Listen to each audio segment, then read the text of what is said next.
আমার ঐশী আপু দেখতে খুব সুন্দরী ছিল। আমার আপুর বিয়ে হওয়ার 1 মাস পরেই দুলাভাই বিদেশ চলে যায়। দুলাভাই বিদেশ যাওয়ার পর আপুর তার বয়ফ্রেন্ডকে বাসায় এনে যা করল তা আমি দেখে ফেলি।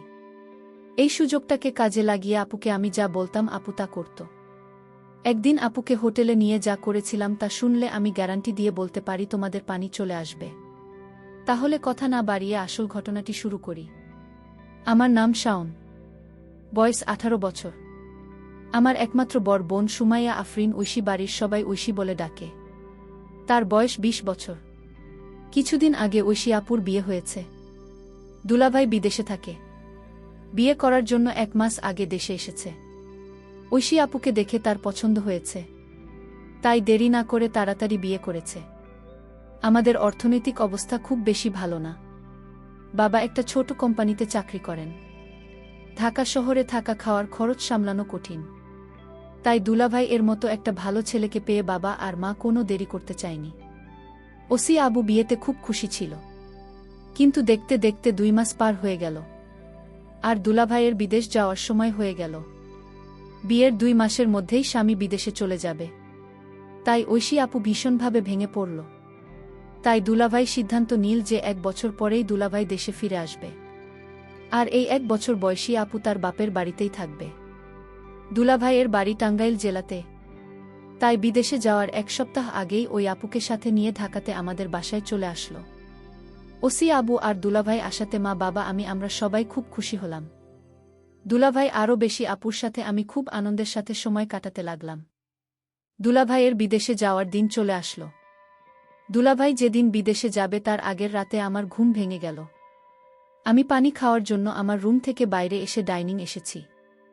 বাইরে প্রচণ্ড গরমের তাপদা। এই গরমের প্রখরতায় সবাই অসুস্থ হচ্ছে। পানি খাওয়ার প্রবণতাও আমার ঠিকঠাক নিয়ম মেনেই। তাই স্বাভাবিক নিয়মের থেকে সময়ে একটু বেশি পানি পান করছিলাম। পানি খেয়ে আমার রুমে যাওয়ার সময় হঠাৎ করে আমার কানে একটা আওয়াজ আসছিল। আমি খেয়াল করে শুনলাম আওয়াজটা আমার পাশের রুম, অর্থাৎ ঐশী আপুর রুম থেকে আসছে। আমি ঐশী আপুর রুমের দিকে তাকিয়ে দেখলাম রুমের জানালা খোলা। প্রথমে ভাবছিলাম হয়তো এই গরমে জানালা খোলা রেখেছে, পাশ দিয়ে হালকা বাতাস যাওয়ার জন্য, আর রুমের ভিতরে লাইট জ্বলছে। আমার কৌতূহল বেড়ে গেল। আমি ঐশী আপুর রুমের জানালার কাছে গিয়ে দাঁড়ালাম। এটা কি দেখলাম আমি? আপু জানালার দিকে তাকাতেই আপুর চোখের সাথে আমার চোখাচোখি হতেই আমি জানালা থেকে পাশের সরে গেলাম। কিন্তু এবার আমি আমার রুমে না গিয়ে জানালার পাশে দাঁড়িয়ে থাকলাম। সময়ের সাথে আমার সাহসও বাড়তে লাগল। আমি আবার জানালা দিয়ে দেখলাম। আমি জানালায় দাঁড়াতেই দেখি আপু আমার দিকে তাকিয়ে আছে। আমাকে দেখে আপু একটা মুচকি হাসি দিল। আপুর মুচকি হাসিতে আমার সাহস আরও বেড়ে গেল। সে রাতে গরমে ভালো ঘুম না হওয়ায় আমার মাথাটা ভারী হয়ে আছে। বাড়ি আপু আর দুলাভাইয়ের কথা আমার চোখের সামনে ভেসে আসছে। সেটা মনে পড়তে আমার ভীষণ ভয় লাগছিল। গতকাল রাতে আপু আমাকে কিছু বলেনি, কিন্তু আজকে আমি আপুর সামনে দাঁড়াবো কিভাবে? আজকে আপু আমাকে কি বলবে? এসব ভাবতে ভাবতে আমার মাথাটা আরও ভারী হয়ে আসছিল। তখনই আমার মা চিৎকার করে আমাকে সকালের নাস্তা করার জন্য ডাক দিল। আজকে দুলাভাই বিদেশে চলে যাবে, তাই বাবাও আজ বাড়িতে আছে। আমি আমার রুম থেকে বাইরে এসে দেখি বাবা, মা, দুলাভাই আর ঐশী আপু ডাইনিং টেবিলে বসে আছে। আমি মাথা নিচু করে এগিয়ে গিয়ে নাস্তা করতে বললাম। আমি ভয় করছিলাম যে কখন যেন ঐশী আপু গতকাল রাতের প্রসঙ্গ তুলে সবার সামনে আমাকে বকা দিবে। কিন্তু তেমন কিছুই হলো না। ঐশী আপু একদম স্বাভাবিক ছিল। আপুর আচরণ দেখে মনে হচ্ছিল যেন গতকাল রাতে কিছুই হয়নি। আপুর আচরণ দেখে আমি স্বস্তি পেলাম। দুলাভাই বিদেশে চলে গেল। ঐশী আপু সারাদিন মন খারাপ করে থাকল। সেদিন রাতে প্রায় 11টার দিকে গরমে আমি আমার রুম থেকে বাইরে এসে দেখি ঐশী আপু গরমে রুমের জানালা খোলা আর রুমের ভিতরে লাইট জ্বলছে। আমি এগিয়ে গিয়ে আপুর রুমের জানালায় দাঁড়ালাম। জানালার পর্দাটা একটু সরিয়ে দিয়ে দেখলাম আপু বিছানায় বসে বই পড়ছে। আমি জানালায় দাঁড়িয়ে আপুকে দেখতে লাগলাম। আপু বিছানায় হেলান দিয়ে বই পড়ছে। বই পড়তে পড়তে আপু জানালার দিকে তাকিয়ে দেখল আমি সেখানে দাঁড়িয়ে আছি। আমাকে কিছু না বলে আপু আবার বই পড়তে লাগল। বই পড়তে পড়তে আপু বারবার আমাকে দেখছিল। আমিও চুপচাপ দাঁড়িয়ে আপুকে দেখছিলাম। বেশ কিছুক্ষণ পরে আপু বিছানা থেকে নেমে হাতের বইটা টেবিলে রেখে জানালার কাছে আমার সামনে এসে দাঁড়াল। আপু আমার চোখের দিকে তাকিয়ে বলল, কি রে, কিছু বলবি? আমি থতমত খেয়ে বললাম, আপু তুমি ঠিক আছো? আপু সুন্দর একটা হাসি দিয়ে বলল, হ্যাঁ আমি ঠিক আছি। অনেক রাত হয়েছে, এখন রুমে গিয়ে ঘুমিয়ে পড়। আমি বললাম, তুমি কি এখনই ঘুমাবো আপু? আপু বলল, হ্যাঁ। তুইও গিয়ে ঘুমিয়ে পড়। আমি বললাম, আগে তুমি শুয়ে পড় আপু, তারপরে আমি ঘুমোতে যাচ্ছি। আপু আর কিছু না বলে একটা মুচকি হাসি দিয়ে রুমের লাইট বন্ধ করে বিছানায় শুয়ে পড়ল। আমিও আমার রুমে এসে শুয়ে পড়লাম, কিন্তু কিছুতেই ঘুম আসছিল না। বারবার আপুর কথা মনে আসছিল। সকালে উঠে আবার সবকিছু স্বাভাবিক। দিনের বেলায় আপু কখনো রাতের বিষয়ে কোনো কথা বলতো না। দিনের আপু আর রাতের আপু যে সম্পূর্ণ আলাদা। আমিও কখনো দিনের বেলা রাতের বিষয়ে কথা বলতাম না। এভাবেই আমাদের দিন কাটতে লাগল। দিনের বেলায় আমরা দুই ভাইবোন স্বাভাবিক আচরণ করতাম, কিন্তু প্রতিদিন রাতে আমি আপুর রুমের জানালায় গিয়ে আপুকে দেখতাম। কোনোদিন আপু জেগে থেকে বই পড়ত বা টিভি দেখত, আবার কোনো দিন আমি যাওয়ার আগে আপু রুমের লাইট বন্ধ করে ঘুমিয়ে পড়ত।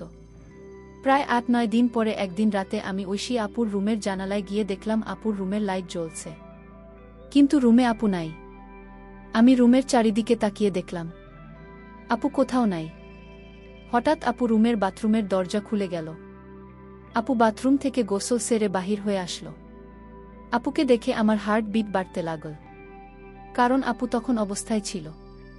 বাথরুম থেকে বাইরে এসে আপু জানালার দিকে তাকিয়ে দেখল আমি দাঁড়িয়ে আছি। আপু আস্তে আস্তে জানলার কাছে এগিয়ে এসে নিচু স্বরে বলল, কি রে শাওন, তুই এখন ঘুম আসেনি?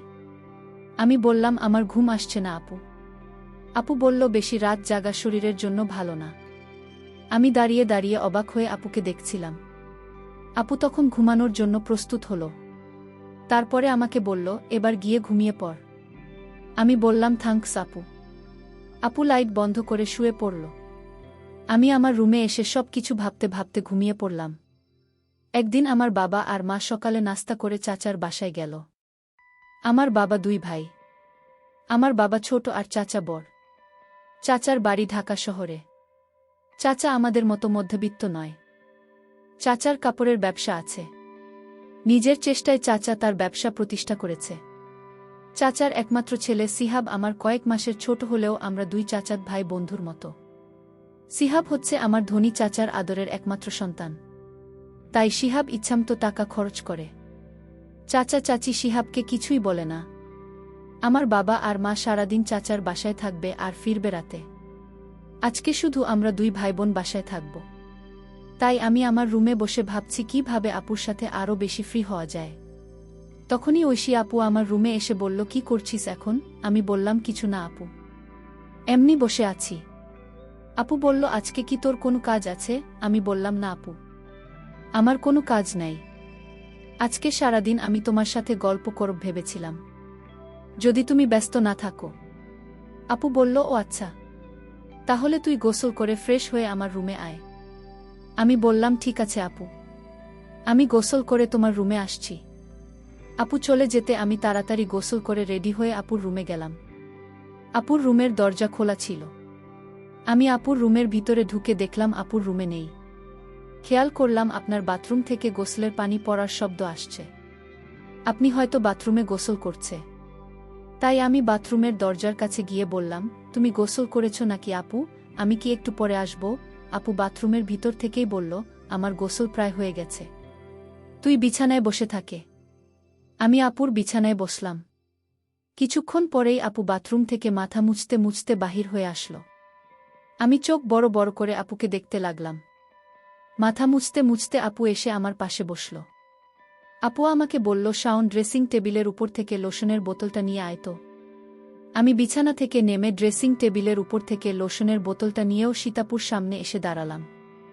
আপু আমার দিকে তাকাতেই আমি লোশনের বোতলটা আপুর দিকে এগিয়ে দিলাম। আমি আপুর হাতে একটু লোশন ঢেলে দিয়ে আপুর সামনে দাঁড়িয়ে থাকলাম। তখন আপু সুন্দর করে সাজুগুজু করছিল, কিন্তু কেন আপু এমন করে সেজেছিল আমি বুঝলাম না।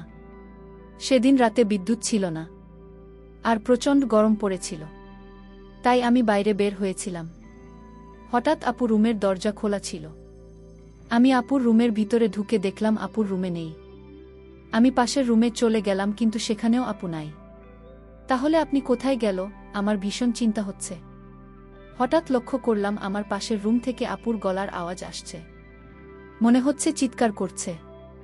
আমি অবাক হয়ে গেলাম, কিসের চিৎকার আসছে বাবার রুম থেকে। আমি পাশের রুমে যেতেই দেখলাম রুম ভিতর থেকে লক করা।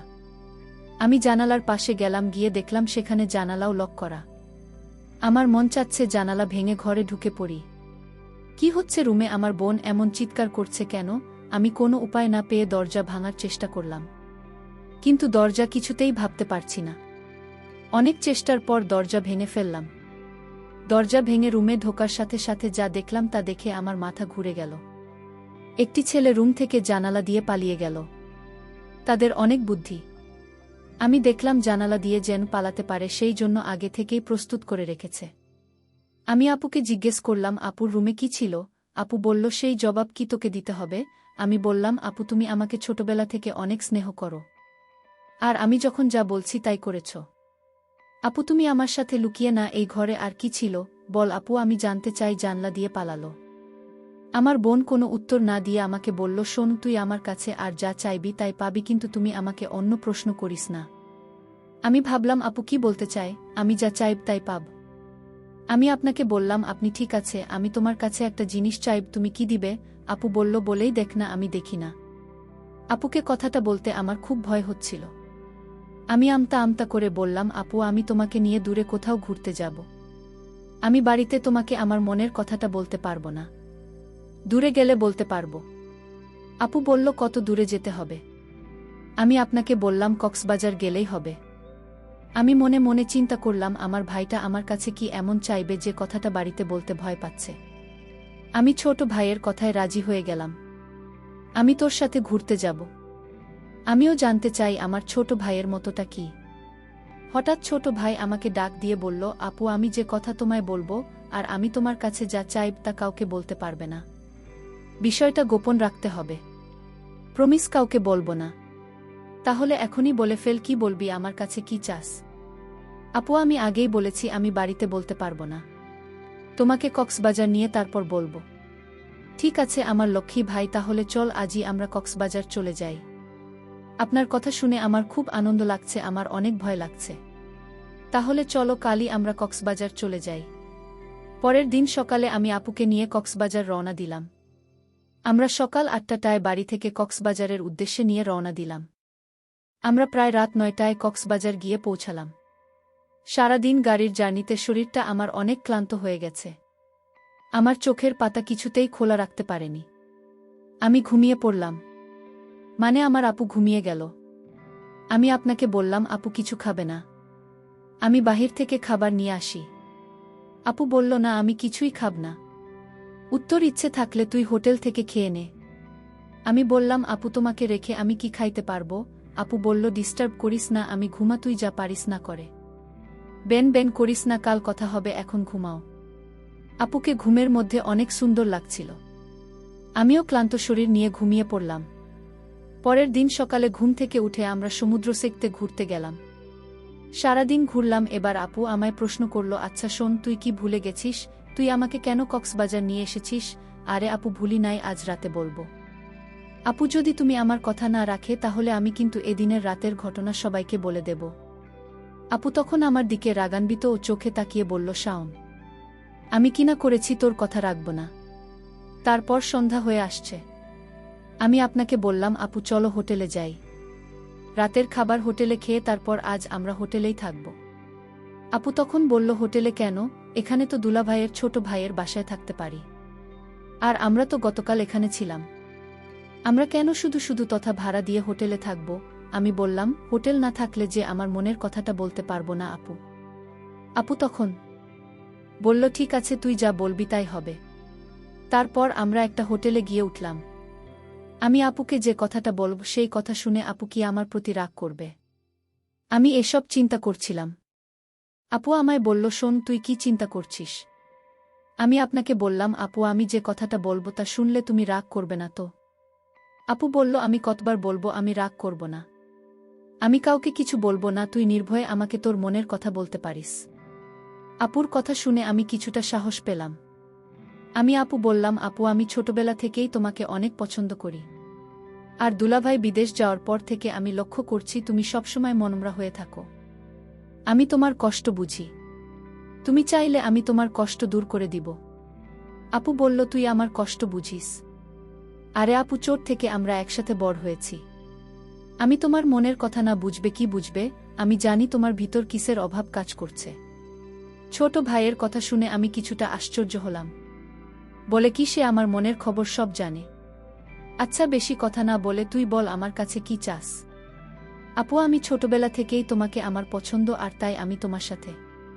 বল, থেমে গেলে কেন? আমার সাথে কি? আপু, আসলে আমার বলতে খুব ভয় লাগছে।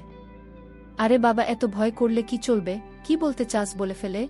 আপু, ওই দিন রুম থেকে যে একটা ছেলে পালিয়ে গেছিল সে কি ছিল বাপু? আর এও হচ্ছে আমার স্কুল ফ্রেন্ডস।